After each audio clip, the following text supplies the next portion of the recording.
For the cause ko si Mother today kasi siya ang naging kennel girl dito sa mansyon. Grabe ang mga ganap today. Hindi talaga magkaintindihan si Mother sa ating pack members. Bale, ito na nga nagpalabas muna siya ng 4 na mga meals. Bale, 4 lang muna. Kasi alam nyo ba ngayon, mag-isa si Mother maglilinis dito sa mansyon natin. Paano ba naman kasi ang mga boys, 3 sila at lahat sila umalis ngayon para mag-rides. Tapos gagabihin sila ng uwi. Kaya naman ngayong hapon ako, talagang hindi na nga natin sila mahintay at hindi na sila mahintay ng pack members. Gusto na nila mag-party syempre at lumabas. Kami nga lang ni Mother dito ngayon. Tapos ako may alaga pang bata kaya naman hindi ko siya matulungan. Eto na nga ang mga natapos niya ngayon. Nalinis na nga niya itong room ni Kelvin at syempre pati na rin nga itong room ni Juno at ni Dos. At nauna na rin nga niyang tapusin itong room ni Hercules at dahil tapos na nga ang kanika nila mga room time na nga para pumasok na sila. Bali pa unti-unti nga lang pinalalabas ni Mother para nga hindi rin sila masyadong matagal sa labas dahil medyo matagal rin nga si Mother maglinis talaga since mag-isa siya. Kaya naman ito silang 4 muna yung unang pinalabas. Tapos ngayon, nahirapan pa siya magpapasok lalo na nga dito kay Kelvin. Ito na ang batang hawak ko. Ay, tuwang-tuwa talaga siya sa ating pack members. O, diba, patalon-talon pa.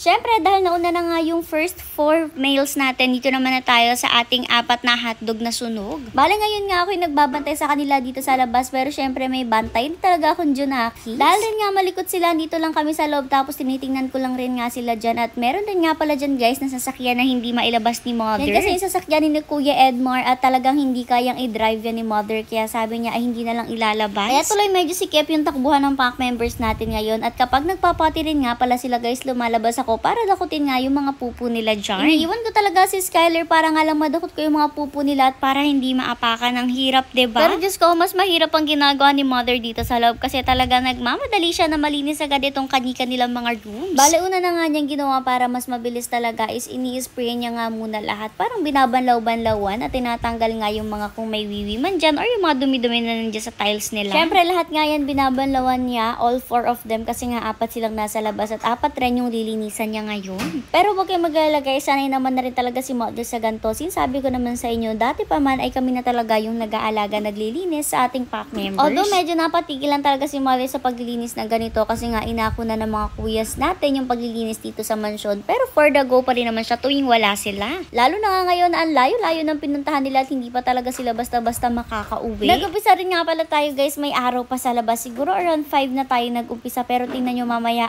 abutin talaga tayo ng gabi. One woman job na kasi ang nangyayari dati nga 3 sila nagtutulong-tulong dito, 2 naglilinis dito sa loob, tapos yung isa nga ay nagbabantay sa pack members na nasa labas. Pero ngayon si Mother na nga lang talaga ang gumagawa ng lahat, o diba hindi nyo carry yan, iba talaga ang mga babae, may superpowers minsan.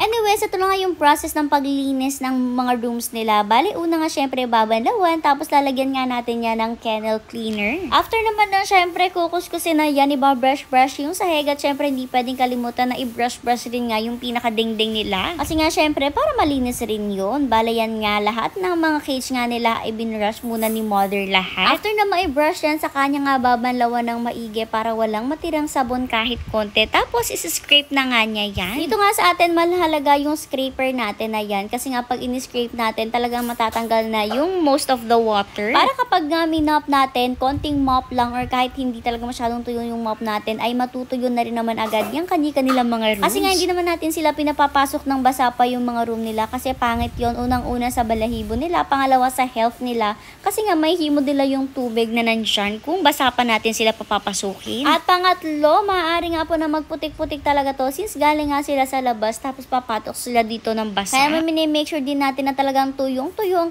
nilang rooms bago nga sila papasukin. Kaya naman bago i-mop talaga, matindi rin talaga yung pag-scrape ni Mother dyan para nga ma-make sure na tuyong-tuyo. Anyways, ayan na nga, natapos na nga niya nalinisan lahat ng mga rooms sa mga hotdog na sunog natin. One thing na nga lang ang kailangan gawin bago sila papasukin, ang maglagay ng mga inuman nila since hindi nga natin sila iniiwanan ng mga tubig dyan dahil ang mga hotdog na sunog talagang tinatapon nila yung water nila. Kaya naman kung kailan kailan nga lang sila iinom ay saka nga lang sila binibigyan ng water. Eto naman na sila nung papasukin ni Mother. Grabe talagang may gana pang mangging makulit ang mga to. Pagod na nga si Mother nung time na to. Buti na lang talaga mahaba rin ang pasensya niya sa pack members natin. Anyways, nung mapapasok na nga niya lahat, syempre, tapos na tayo sa ating mga males at dito naman na tayo sa ating mga females na nasa taas. Okay, mag-alala guys, alam naman natin na may female pa sa baba, pero isasabay nga natin sila sa mga females na nandito sa taas. Patiently waiting naman yung mga nandito, tapos yung iba nga lang talaga may mga pupu na gaya nga nitong si Mustang at si Chanel. Kaso grabe talagang ginawa ng mga to, tingnan nyo. Ay, grabe, ang gulo kasi pinag-aapakan nila yung pupu nila at ayaw ni Mother yan at syempre pinati-train talaga natin sila. Ibig sabihin alam nilang mali yan. Kaya naman kita nyo, napalo talaga ni Mother itong dalawang to kasi nga syempre mali yung ginawa nila. O diba, sasabihin nyo, hindi pinapalo ang pack members. Diyos ko, sabi ko sa inyo, palo talaga ang pagdidisiplina natin sa ating pack members. Pero syempre, hindi naman yung palong papatayin na ha. Baka may mag-comment na naman dyan, akala mo naman talaga pinapatay, na palo lang. Anyways, ayan na nga, nilipat niya muna itong si Chanel dito sa kabilang room dito kay Brindel. Wala kasi si Brindel nung time na to, nasa kubo nga siya. Para rin kasi talaga mas madali niyang malinis yung room ni Chanel. Ito yung mga pack members na may mga pupu, okay naman sila. Si Thunder, pumupo siya sa sahig pero hindi niya inapakan. Tapos si Malia at si Cyber naman, very good lagi sila. Doon sila nagpupupo sa CR nila. Pinakamatindi na nga talaga itong ginawa ni Chanel kasi talagang kalat na kalat sa buong cage niya, kaya nahirapan din talaga si Mother maglinis dyan. Tapos inugasan rin nga ni Mother si Chanel ng paan niya kasi nga syempre madumi rin yun at may mga pupu dahil inapakapakan niya nga itong mga to. Basta nga kasi sumapit ang alas 4 ng hapon, magsisipupu na nga sila, kaya tingnan nyo may mga kanya-kanya na silang pupu dyan. Pero itong si Snowy, madalas talaga ayaw niya magpupu sa room niya, ayaw niya ring magwiwi dyan at tinintay niya talaga ang paglabas, kaya sabi ko sa inyo malinis talaga lagi yan si Snowy. Ibang-iba siya dito sa ating ibang pack members na Diyos ko, napakagaling talaga magkayat kapag hindi mo agad na palabas. Kaya make sure namin na talagang alas 4 maglalabasan na agad sila para makapag-potty nga sa labas. Nung magpalabas naman na sila ng another set of females, bale ito mga lumunang females yung pinalabas nila dito, ay medyo madilim na nga dyan sa labas. Bale andyan nga si Chanel, si Malia, si Cyber, si Snow White at si Thunder. Buti na lang rin nga dumating si Ate Sofia nung time na to para tulungan nga maglinis si Mother. Panoorin nyo na lang rin nga sa Facebook page nila yung mga sumunod na nangyari ng paglilinis nila dyan at pahirapan din kasi talaga silang dalawa dyan. Ito naman nga lamesang to, nakalimutan pala ni Mother na ibaba dahil nga syempre ang dami niyang ginagawa, kaya ayan, siksikan nga sila dyan sa maliit na lamesang yan. Kaya naman lumabas rin talaga muna si Mother para ayusin nga yan, since alam nyo naman ito mga females natin, gusto talaga nila andyan sila sa taas at nakahapon. Tingnan nyo nga itong si Snow White, o diba nandyan talaga siya sa magkapatong na lamesa na yan, ay para talaga nasa top of the world.